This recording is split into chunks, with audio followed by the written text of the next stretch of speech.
Wuthering Heights by Emily Brönte, Chapter 3. While leading the way upstairs, she recommended that I should hide the candle and not make a noise, for her master had an odd notion about the chamber she would put me in, and never let anybody lodge there willingly. I asked the reason. She did not know, she answered. She had only lived there a year or two, and they had so many queer goings-on, she could not begin to be curious. Too stupefied to be curious myself, I fastened my door and glanced round for the bed. The whole furniture consisted of a chair, a clothes-press, and a large oak case, with squares cut out near the top, resembling coach windows. Having approached this structure, I looked inside, and perceived it to be a singular sort of old-fashioned couch, very conveniently designed to obviate the necessity for every member of the family having a room to himself. In fact, it formed a little closet, and the ledge of the window, which it enclosed, served as a table.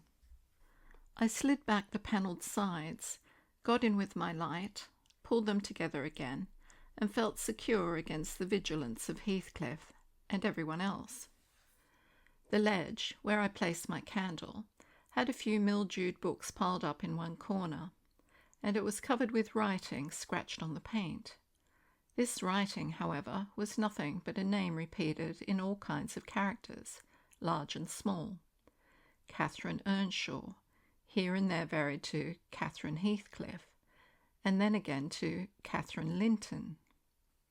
In vapid listlessness, I leant my head against the window, and continued spelling over Catherine Earnshaw, Heathcliff, Linton, till my eyes closed. But they had not rested 5 minutes, when a glare of white letters started from the dark, as vivid as spectres.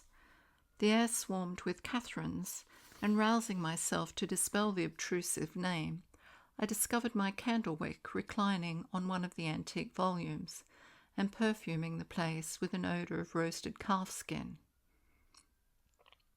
I snuffed it off, and, very ill at ease, under the influence of cold and lingering nausea, sat up and spread open the injured tome on my knee. It was a testament in lean type, and smelling dreadfully musty. A fly-leaf bore the inscription, Catherine Earnshaw, her book, and a date some quarter of a century back. I shut and took up another and another till I had examined all. Catherine's library was select, and its state of dilapidation proved it to have been well used, though not altogether for a legitimate purpose. Scarcely one chapter had escaped a pen and ink commentary, at least the appearance of one, covering every morsel of blank that the printer had left. Some were detached sentences. Other parts took the form of a regular diary, scrawled in an unformed childish hand. At the top of an extra page, quite a treasure probably when first lighted on, I was greatly amused to behold an excellent caricature of my friend Joseph, rudely yet powerfully sketched. An immediate interest kindled within me for the unknown Catherine, and I began forthwith to decipher her faded hieroglyphics. An awful Sunday, commenced the paragraph beneath. I wish my father were back again. Hindley is a detestable substitute. His conduct to Heathcliff is atrocious. H and I are going to rebel. We took our initiatory step this evening. All day had been flooding with rain. We could not go to church, so Joseph must needs get up a congregation in the garret. And, while Hindley and his wife basked downstairs before a comfortable fire, doing anything but reading their Bibles, I'll answer for it, Heathcliff, myself, and the unhappy ploughboy were commanded to take our prayer books and mount. We were ranged in a row on a sack of corn, groaning and shivering, and hoping that Joseph would shiver too, so that he might give us a short homily for his own sake. A vain idea. The service lasted precisely 3 hours, and yet my brother had the face to exclaim, when he saw us descending, "What, done already?" On Sunday evenings we used to be permitted to play. if we did not make much noise. Now a mere titter is sufficient to send us into corners. "You forget you have a master here," says the tyrant. "I'll demolish the first who puts me out of temper. I insist on perfect sobriety and silence." "Oh boy, was that you? Francis, darling, pull his hair as you go by. I heard him snap his fingers."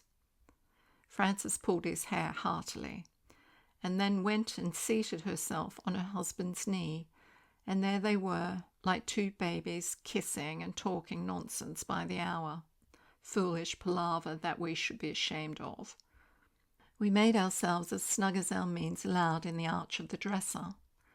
I had just fastened our pinafores together and hung them up for a curtain, when in comes Joseph on an errand from the stables. He tears down my handiwork, boxes my ears, and croaks. "To master nobbut buried, and Sabbath not old, and to sound the gospel still in your lugs, and ye Darby Larkin. Shame on ye. Sit ye down, ill childer. There's good books enough if you'll read 'em. Sit ye down and think o' your souls." Saying this, he compelled us to square our positions that we might receive, from the far-off fire, a dull ray to show us the text of the lumber he thrust upon us. I could not bear the employment. I took my dingy volume by the scroop and hurled it into the dog kennel, vowing I hated a good book. Heathcliff kicked his to the same place. Then there was a hubbub. "Maester Hindley," shouted our chaplain. "Maester, come hither. Miss Cathy's riven the back off the helmet of salvation, and Heathcliff's paused his fit into the first part of the Broadway to destruction. It's fair fleysome out ya. Let him go on this gate.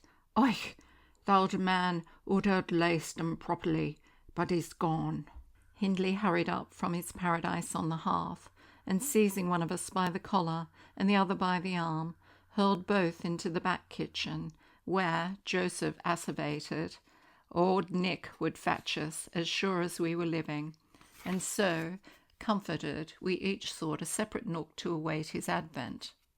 I reached this book and a pot of ink from the shelf, and pushed the house door ajar to give me light, and I have got the time on with writing for 20 minutes, but my companion is impatient, and proposes that we should appropriate the dairywoman's cloak and have a scamper on the moors, under its shelter. A pleasant suggestion, and then, if the surly old man come in, he may believe his prophecy verified.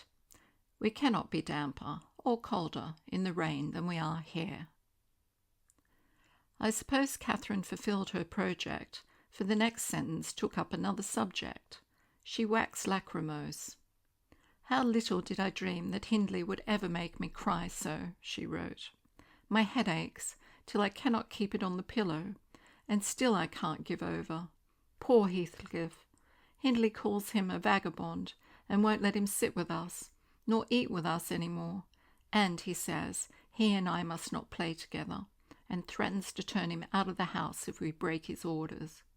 He has been blaming our father, how dare he, for treating H too liberally, and swears he will reduce him to his right place." I began to nod drowsily over the dim page. My eye wandered from manuscript to print.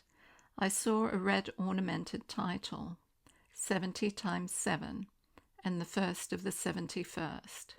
A pious discourse delivered by the Reverend Yabs Branderham in the chapel of Gimmerden, Sow. And while I was, half-consciously, worrying my brain to guess what Yabes Branderham would make of his subject, I sank back in bed and fell asleep. Alas, for the effects of the bad tea and bad temper, what else could it be, that made me pass such a terrible night? I don't remember another that I can at all compare with it since I was capable of suffering. I began to dream almost before I ceased to be sensible of my locality. I thought it was morning, and I had set out on my way home, with Joseph for a guide. The snow lay yards deep in our road, and as we floundered on, my companion wearied me with constant reproaches that I had not brought a pilgrim's staff. telling me that I could never get into the house without one, and boastfully flourishing a heavy-headed cudgel, which I understood to be denominated. For a moment I considered it absurd that I should need such a weapon to gain admittance to my own residence. Then a new idea flashed across me. I was not going there. We were journeying to hear the famous Yabes Brandham preach from the text, 70 times 7, and either Joseph, the preacher, or I had committed the first of the 71st, and were to be publicly exposed and excommunicated. We came to the chapel. I have passed it really in my walks, twice or thrice. It lies in a hollow between two hills, an elevated hollow, near a swamp whose peaty moisture is said to answer all the purposes of embalming on the few corpses deposited there. The roof has been kept whole hitherto, but as the clergyman's stipend is only £20 per annum, and a house with 2 rooms, threatening speedily to determine into one, no clergyman will undertake the duties of pastor, especially as it is currently reported that his flock would rather let him starve than increase the living by 1 penny from their own pockets. However, in my dream, Yabes had a full and attentive congregation, and he preached, good God, what a sermon, divided into 490 parts, each fully equal to the ordinary address from the pulpit, and each discussing a separate sin. Where he searched for them, I cannot tell. He had his private manner of interpreting the phrase, and it seemed necessary the brothers should sin different sins on every occasion. They were of the most curious character, odd transgressions that I never imagined previously. Oh, how weary I grew! How I writhed and yawned and nodded and revived! How I pinched and pricked myself and rubbed my eyes and stood up and sat down again and nudged Joseph to inform me if he would ever have done. I was condemned to hear it all out. Finally, he reached the first of the 71st. At that crisis, a sudden inspiration descended on me. I was moved to rise and denounce Yabes Brandham as the sinner of the sin that no Christian need pardon. "Sir," I exclaimed, "sitting here within these 4 walls, at one stretch, I have endured and forgiven the 490 heads of your discourse. 70 times 7 times have I plucked up my hat and been about to depart. 70 times 7 times have you preposterously forced me to resume my seat. The 491st is too much. Fellow martyrs, have at him, drag him down and crush him to atoms, that the place which knows him may know him no more." "Thou art the man," cried Yabes, after a solemn pause, leaning over his cushion. 70 times 7 didst thou gapingly contort thy visage. 70 times 7 did I take counsel with my soul. Lo, this is human weakness. This also may be absolved. The first of the 71st is come. Brethren, execute upon him the judgment written. Such honour have all his saints." With that concluding word, the whole assembly, exalting their pilgrim staves, rushed round me in a body, and I, having no weapon to raise in self-defence, commenced grappling with Joseph, my nearest and most ferocious assailant, for his. In the confluence of the multitude, several clubs crossed. Blows aimed at me fell on others' sconces. Presently the whole chapel resounded with rappings and counter-rappings. Every man's hand was against his neighbour, and Brandham, unwilling to remain idle, poured forth his zeal in a shower of loud taps on the boards of the pulpit, which responded so smartly that at last, to my unspeakable relief, they woke me. And what was it that had suggested the tremendous tumult that had played Yabes' part in the row? Merely the branch of a fir tree that touched my lattice, as the blast whirled by and rattled its dry cones against the panes. I listened doubtingly an instant, detected the disturber, then turned and dozed and dreamt again, if possible, still more disagreeably than before. This time I remembered I was lying in the oak closet, and I heard distinctly the gusty wind and the driving of the snow. I heard also the fir bough beating its teasing sound, and ascribed it to the right cause, but it annoyed me so much that I resolved to silence it if possible, and I thought I rose and endeavoured to unhasp the casement. The hook was soldered into the staple, a circumstance observed by me when awake, but forgotten.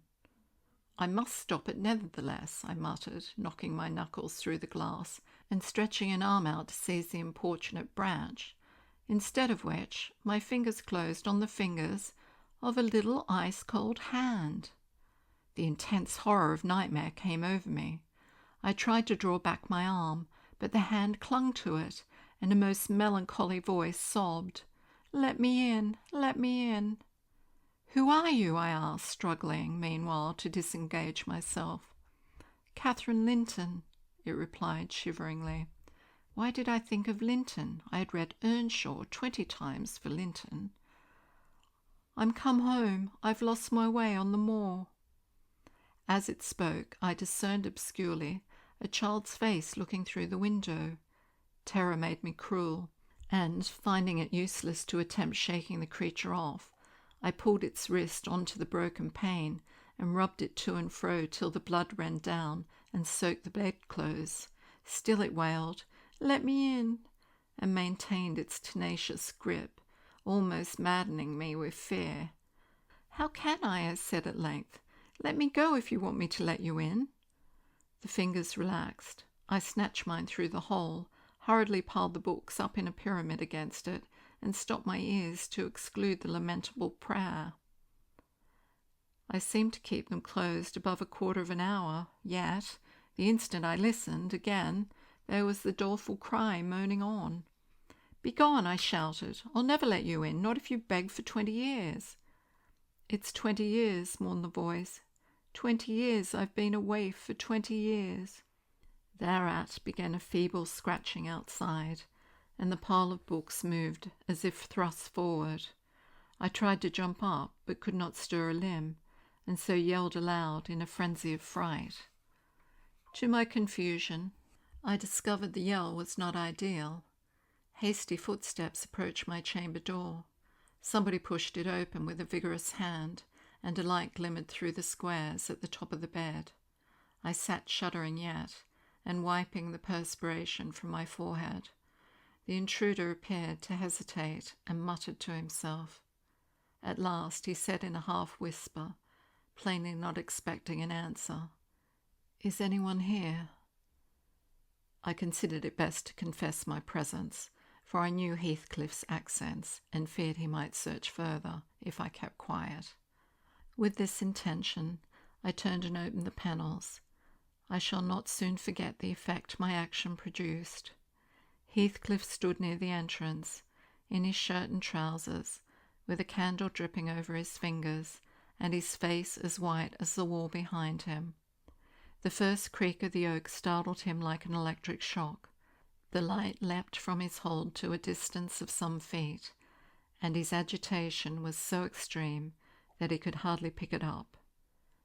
"It is only your guest, sir," I called out, desirous to spare him the humiliation of exposing his cowardice further.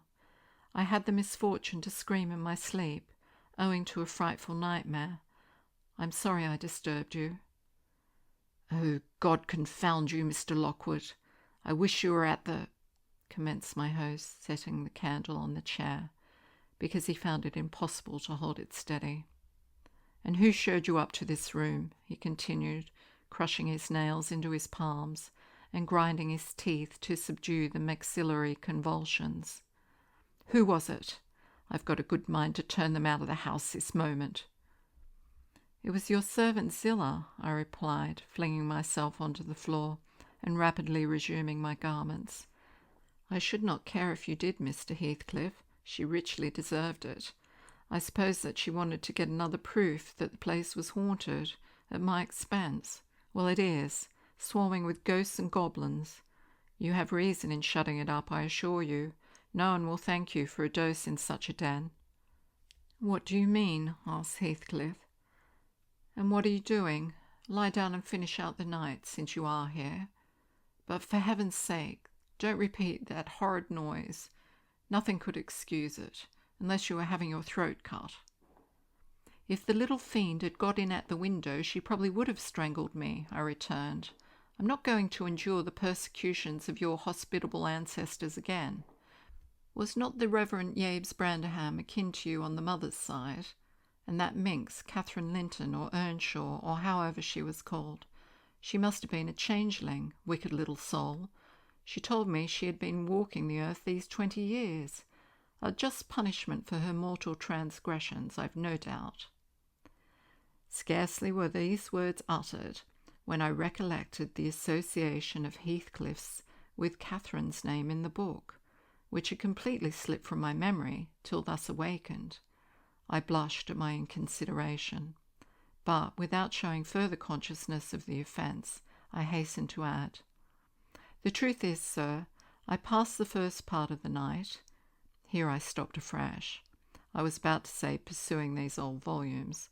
Then it would have revealed my knowledge of their written as well as their printed contents. So, correcting myself, I went on, in spelling over the names scratched on the window ledge, a monotonous occupation calculated to set me asleep, like counting or— "What can you mean by talking in this way to me?" thundered Heathcliff with savage vehemence. How dare you, under my roof? God, he's mad to speak so." And he struck his forehead with rage. I did not know whether to resent this language or pursue my explanation, but he seemed so powerfully affected that I took pity and proceeded with my dreams.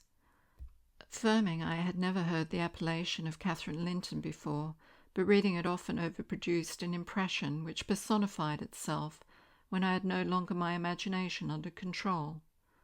Heathcliff gradually fell back into the shelter of the bed, as I spoke, finally, sitting down almost concealed behind it. I guessed, however, by his irregular and intercepted breathing, that he struggled to vanquish an access of violent emotion. Not liking to show him that I heard the conflict, I continued my toilet rather noisily, looked at my watch, and soliloquized on the length of the night. Not 3 o'clock yet. I could have taken oath it had been 6. Time stagnates here. We must surely have retired to rest at 8. "Always 9 in the winter, and always rise at 4, said my host, suppressing a groan, and, as I fancied by the motion of his shadow's arm, dashing a tear from his eyes. "Mr. Lockwood," he added, "you may go into my room. You'll only be in the way, coming downstairs so early, and your childish outcry has sent sleep to the devil for me." "And for me too," I replied. "I'll walk in the yard till daylight, and then I'll be off, and you need not dread a repetition of my intrusion. I am now quite cured of seeking pleasure in society, be it country or town. A sensible man ought to find sufficient company in himself." "Delightful company," muttered Heathcliff. "Take the candle and go where you please. I shall join you directly. Keep out of the yard, though. The dogs are unchained. And the house. Juno mounts sentinel there. And, nay, you can only ramble about the steps and passages. But away with you. I'll come in 2 minutes. I obeyed, so far as to quit the chamber, when, ignorant where the narrow lobbies led, I stood still, and was witness, involuntarily, to a piece of superstition on the part of my landlord, which belied, oddly, his apparent sense. He got on to the bed and wrenched open the lattice, bursting, as he pulled at it, into an uncontrollable passion of tears. Come in, he sobbed. "Cathy, do come. Oh, do, once more. Oh, my heart's darling. Hear me this time. Catherine, at last." The spectre showed a spectre's ordinary caprice. It gave no sign of being, but the snow and wind whirled wildly through, even reaching my station and blowing out the light. There was such anguish in the gush of grief that accompanied this raving, that my compassion made me overlook its way, and I, half angry to have listened at all, and vexed at having related my ridiculous nightmare, since it produced that agony. But why was beyond my comprehension. I descended cautiously to the lower regions and landed in the back kitchen, where a gleam of fire, raked compactly together, enabled me to rekindle my candle. Nothing was stirring except a brindled grey cat, which crept from the ashes and saluted me with a querulous mew. 2 benches, shaped in sections of a circle, nearly enclosed the hearth. On one of these I stretched myself, and Grimalkin mounted the other. We were both of us nodding, ere anyone invaded our retreat, and then it was Joseph shuffling down a wooden ladder that vanished in the roof, through a trap, the ascent to his garret, I suppose. He cast a sinister look at the little flame which I had enticed to play between the ribs, swept the cat from its elevation, and bestowing himself in the vacancy, commenced the operation of stuffing a 3-inch pipe with tobacco. My presence in his sanctum was evidently esteemed a piece of impudence too shameful for remark. He silently applied the tube to his lips, folded his arms, and puffed away. I let him enjoy the luxury unannoyed, and after sucking out the last wreath and heaving a profound sigh, he got up and departed as solemnly as he came. A more elastic footstep entered next, and now I opened my mouth for a good morning, but closed it again, the salutation unachieved, for Hareton Earnshaw was performing his orisons sotto voce in a series of curses directed against every object he touched, while he rummaged a corner for a spade or shovel to dig through the drifts. He glanced over the back of the bench, dilating his nostrils, and thought as little of exchanging civilities with me as with my companion, the cat. I guessed by his preparations that egress was allowed, and leaving my hard couch, made a movement to follow him. He noticed this, and thrusted an inner door with the end of his spade, intimating, by an inarticulate sound, that there was the place where I must go, if I changed my locality. It opened into the house, where the females were already astir, Zillah urging flakes of flame up the chimney with a colossal bellows, and Mrs. Heathcliff kneeling on the hearth, reading a book by the aid of the blaze. She held her hand interposed between the furnace heat and her eyes, and seemed absorbed in her occupation, desisting from it only to chide the servant for covering her with sparks, or to push away a dog now and then that noozled its nose over-forwardly into her face. I was surprised to see Heathcliff there also. He stood by the fire, his back towards me, just finishing a stormy scene to poor Zillah, who ever and anon interrupted her labour to pluck up the corner of her apron and heave an indignant groan. "And you worthless," he broke out as I entered, turning to his daughter-in-law and employing an epithet as harmless as duck or sheep, but generally represented by a dash. "There you are at your idle tricks again. The rest of them do earn their bread. You live on my charity. Put your trash away and find something to do. You shall pay me for the plague of having you eternally in my sight. Do you hear, damnable jade?" "I'll put my trash away because you can make me if I refuse," answered the young lady, closing her book and throwing it on a chair. "But I'll not do anything, though you should swear your tongue out, except what I please." Heathcliff lifted his hand, and the speaker sprang to a safer distance, obviously acquainted with its weight. Having no desire to be entertained by a cat-and-dog combat, I stepped forward briskly, as if eager to partake the warmth of the hearth, and innocent of any knowledge of the interrupted dispute. Each had enough decorum to suspend further hostilities. Heathcliff placed his fists out of temptation in his pockets. Mrs. Heathcliff curled her lip and walked to a seat far off, where she kept her word by playing the part of a statue during the remainder of my stay. That was not long. I declined joining their breakfast, and at first gleam of dawn took an opportunity of escaping into the free air, now clear and still, and cold as impalpable ice. My landlord hallooed for me to stop ere I reached the bottom of the garden, and offered to accompany me across the moor. It was well he did, for the whole hill back was one billowy white ocean, the swells and falls not indicating corresponding rises and depressions in the ground. Many pits, at least, were filled to a level, and entire ranges of mounds, the refuse of the quarries, blotted out from the chart which my yesterday's walk left pictured in my mind. I had remarked on one side of the road, at intervals of 6 or 7 yards, a line of upright stones, continued through the whole length of the barren. These were erected and daubed with lime on purpose to serve as guides in the dark, and also when a fall like the present confounded the deep swamps on either hand of the firmer path.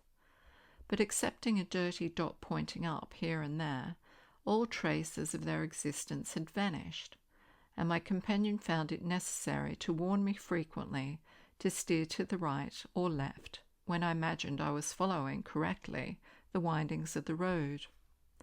We exchanged little conversation, and he halted at the entrance of Thrushcross Park, saying I could make no error there.